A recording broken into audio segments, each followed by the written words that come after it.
The Super Bowl ended yesterday, and that means that the season is over. But there was some news that came out about Tua Tagovailoa and his contract. And I kind of want to touch base on the Super Bowl, a little bit what we learned as Dolphin fans, and hopefully the Miami Dolphins learn after the Super Bowl.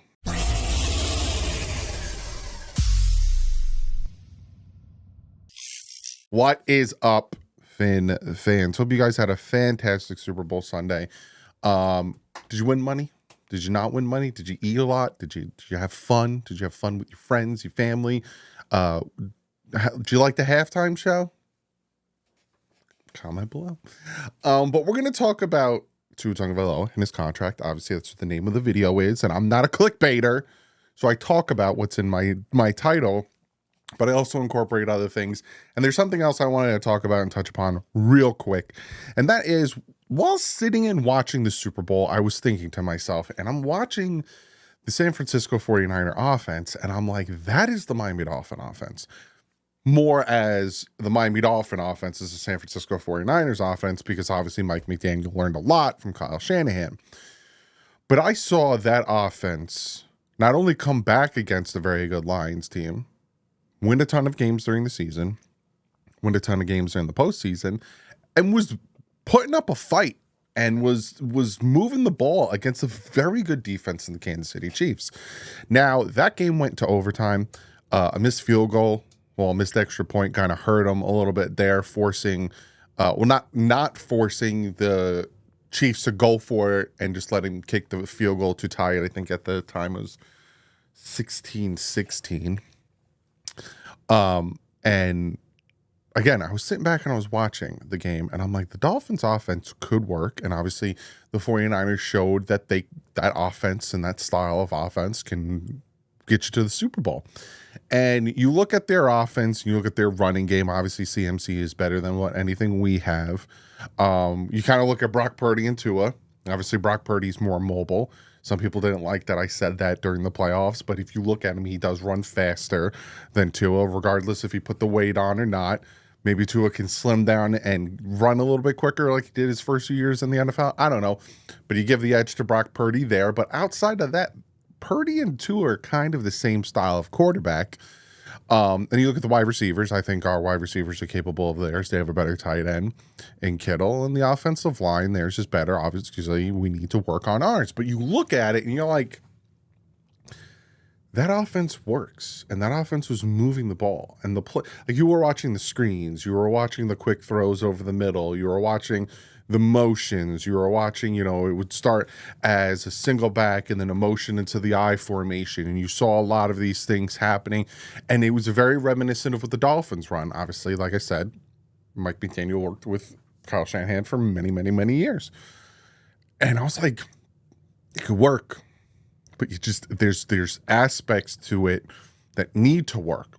Like, you got to call the right plays at the right time. You got to get the play call in enough time to allow your quarterback to make the plays and make the motions and identify the mics and the blitzes and all that stuff. The quarterback needs to be able to run it the way he needs to year round. But it showed that it can happen. Now, unfortunately, they didn't win. And do you blame the offense for that? You can, right? Kicked a lot of field goals again, but I will say this: you went up against a very good defense. Spagnuolo knows how to run a defense. He now has 4 I think he has the most Super Bowl rings as an assistant coach. If my memory's correct, they said it during the Super Bowl. He's a good defense coordinator. He's probably he's the best in the NFL right now. But it shows, and then on the flip side, defense. It's still a thing. It's still a thing, because at one point it was 10-3 at halftime. It was 0-0 for a good portion of the game, and then it was 3-0, and it was just back and forth. Defense. The 49ers were getting a ton of pressure on Patrick Mahomes. Spagnuolo called, I think it was 3rd down, and when they kicked a field goal to tie the game or take the lead 19-16, Spagnuolo called a perfect blitz on 3rd and 5-ish that just got in there and made Brock Purdy underthrow a pass, and it was just defense. Because a lot of people talk about, well, how is Tua Tagovailoa going to do against Josh Allen? How's Tua Tagovailoa going to do against Lamar? How's Tua Tagovailoa going to do against Patrick Mahomes? Tua Tagovailoa don't play defense, so it doesn't matter. I understand what the concept is that he needs to match score for score, but the 49ers kind of showed you just got to get pressure on him, contain him in the pocket, and there you go. Unfortunately, with that last final drive, the Chiefs did whatever they wanted to. I don't know what happened to the 49ers defensive play calling. It went right out the window. They easily marched down the field, and that touchdown was just a wide open Hartman. Fun fact, he was on the Jets and then went back to the Chiefs to win a Super Bowl, to win the Super Bowl for them. But a lot of this shows, to me, the Dolphins have the offense. It's just got to be working properly. And you got to build on that defense. And bringing in Anthony Weaver, I have a whole video talking about it because our defensive staff is almost ready. That video might come out either tomorrow or the day after tomorrow, but I got a whole video already prepared, kind of looking at how our defense is coming together. It's going to be important. It's going to be important. Defenses still win championships, but the Chiefs' offense won them that championship. So, interesting. Comment below. Did you watch the Super Bowl and kind of had the same things running through your head? Obviously, you watch the Super Bowl, you see what Patrick Mahomes does, and your first thing that runs through your head is, I wish I had a Patrick Mahomes. But did you watch the Super Bowl and kind of had the same thoughts run through your head? Comment below, and let's get into the meat of the video. So, one of the things, and it broke at 11:54 a.m., so about 6.5 hours before the game actually started, was this. Barry Jackson said, mentioned in here by 3 NFL net insiders. I think Mike Garafolo, let me click on it. So you guys, Mike Garafolo kind of mentioned it. He said, mentioned here, blah, blah, blah. With the salary cap continuing to rise, Tua now has a strong case to push for a contract at or above Joe Burrow, top of the market, $55 million per season. Notes that indicates both sides will likely get the deal done quickly. Then he kind of talks about saying, forgot this whole this who's better discussion. Like it or not, Tua's reps can say he outperformed Herbert and Burrow in 2023 before their season-ending injuries, plus cap going up. Not sure why anybody thinks he would jump at an undervalued, happy to be here deal. So essentially what is happening and what is being talked about, especially from Barry Jackson, is the fact that with the cap going up, so the Dolphins are at negative 51 million, but with the cap going up, they'll probably be maybe at negative 30 something million, which actually helps them with getting the contracts and getting below the cap so they have money to play with. But those indications say that, Tua's representatives are pushing for him to get above Joe Burrow numbers, which is 55 million. And then Barry Jackson kind of chimes in and says, Tua's representatives can say he outperformed Herbert and Burrow this year before their season-ending injuries, yada, yada. But to me, you don't just go off of one season. Obviously, the one season's good, but it's the whole body of work. Like Joe Burrow went to the AFC Championship. Joe Burrow went to the Super Bowl. That's kind of why he got the $55 million. Justin Herbert, on the other hand, Justin Herbert had, a history-setting rookie year, but outside of that, he kind of just, he has the physical attributes, but we saw what happened when he went to the playoffs, and we've seen what happened since, and, he got paid because he has potential. Burrow got paid because he's been there. Now, the talk is Tua's next. And that's where this conversation of this video goes in hand. Because I talked about this and I gave my thoughts and opinions on Twitter. Some people didn't like it. That's usual. Some people said, who are you to say blah, blah, blah, and da, da, da. And it always makes me laugh when, you give your opinion on a matter and then people are like, who are you to say that? I'm nobody. Who are you to say that? And then you go through their Twitter feed and they're just constantly like giving their opinion. And I'm like, you're such a hypocrite. Get out of my face. But I gave my opinion on the matter, and I will in this video. But first, I kind of want to just look at contracts with Tua Tagovailoa and see where he might be valued, if that makes any sense. So we're here on Spot Track. You see, this is average.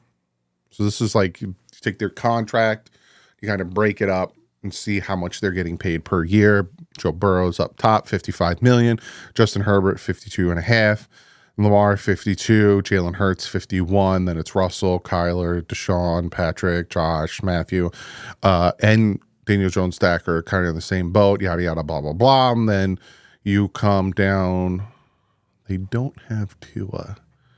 Tua's here, but that's because, yeah. But if we go to, what did I go to? I went to cap hits. That's what I went to. It's a horse of a different color when you look at the cap hits of 2024. Because Deshaun Watson is getting paid $63.9 million in 2024. Dak is getting 59.4. Patrick Mahomes is getting 57, blah, blah, blah, blah, blah. Tua is getting 23.1. But you look here, and Jalen Hurts is only getting 13.5. And I always talk about Jalen Hurts' contract. I like Jalen Hurts' contract. Now, he's averaging $51 million a year. And here's the thing. Tua Tagovailoa is going to get a contract extension. For all the people who don't want it to happen, you're just going to have to bear and grin it. And if you're a true Dolphins fan, you're going to root for them. You're going to root for the team. Hopefully this pans out. We're successful. We found our quarterback of the future. Don't be that guy who's like, oh, I can't wait till because he's not. They're going to sign him to a contract extension. It's going to happen. So I like the way this contract is set up, right? They got the cap space they needed last year. It was only $6 million cap hit. The man went to a Super Bowl on a $6 million cap hit. No, I'm sorry. It was the year before. My apologies. After the Super Bowl, they re-signed, blah, blah, blah. It's 13 million, 21, 31, and then it gets to 45. But he's averaging 51 million, but he never gets to 51 million. And that's where, depending on the contract that Tua signs, you got to look at the language in the contract. Because you see the signing bonus affects it, guaranteed at signing affects it, total guaranteed affects it. All of these numbers affect what the cap hit is. Because this is what the team needs to worry about. Now, obviously, there's the dead cap that you have to worry about. Like, obviously, say he sucks for the next 2 years and the Eagles are like, we need to figure something out, yada, yada. They can move on from him, but it has to be a post-June 1st release because if not, they're sitting on so much money. So there's that. But I like the way his contract works out because of how it's a gradual build and, you don't really start to get into dangerous territory until you know what you have at quarterback. I think Joe Burrow, Deshaun Watson's contract is just screwed. The man is going to cost them a ton of money. He got a fully guaranteed contract. Like, it's signing bonus, total guarantee. Like, it's just fully guaranteed. So the Browns need to figure that out because if he keeps getting hurt and not playing too great, it's really going to hurt them. But like here, Justin Herbert, he signed a nice big fat contract, $52.5 million a year. That really doesn't kick in until 2027. But they have him locked up until 2028. But it's probably going to be around here, maybe 2026, that they'll probably renegotiate his contract, restructure his contract, because they're going to have to start paying him a lot of money down here. So again, you're looking at Tua. Where would he fit in, right? Like, do you think now this has nothing to do with play, right? Because obviously Patrick Mahomes right now is the best quarterback in the NFL. He should be number one. His contract, he signed look at this contract. There is no out in his contract. Like he's going to start making money now. But he had a contract. He signed a contract in a way. It's not a 10-year contract. That's what you do when you have a quarterback like Patrick Mahomes. You're just like, you're not going anywhere. Sign this ridiculous contract, and we'll just keep restructuring it and keep changing it. And that's what they're going to do with Patrick Mahomes. So again, we'll go back again. Average, where does Tua rank? Right? Now, Kyler getting 6th ranked, I don't know if I agree with that, because Kyler kind of showed he's not great. Like Josh Allen's contract, that's going to start kicking in. 47 million, 56. They'll probably restructure him this year. Maybe even next year they'll restructure him because he's not going anywhere. They'll probably put another 4 years on his contract. Lock him up until like 2028 because he's not going nowhere. That's what you have to do, and you save the cap space. So you got to look at the type of contract that Tua is going to get. So that being said, let me kind of give you my opinion on the matter and my thoughts on it. And this is going to rub some people the wrong way. I understand. This is just my opinion, and you can take my opinion with a grain of salt because it means nothing. I'm not for paying Tua the highest quarterback money in the NFL. To me, I don't think he's earned it yet. And I say yet because down the road he might earn it, but I don't think he's earned it yet. And I think he's right there. I think he's close, but he needs to show, like Daniel Jones is getting $40 million a year. I think that was a mistake. Like me personally, I think it was a mistake. I think they kind of jumped the gun giving him that long contract.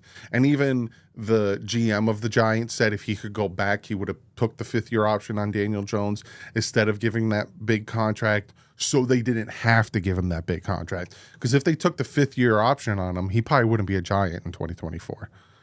Because then they're going to be like, no, we're going to move on from him because he got hurt and he wasn't playing great and there's options out there.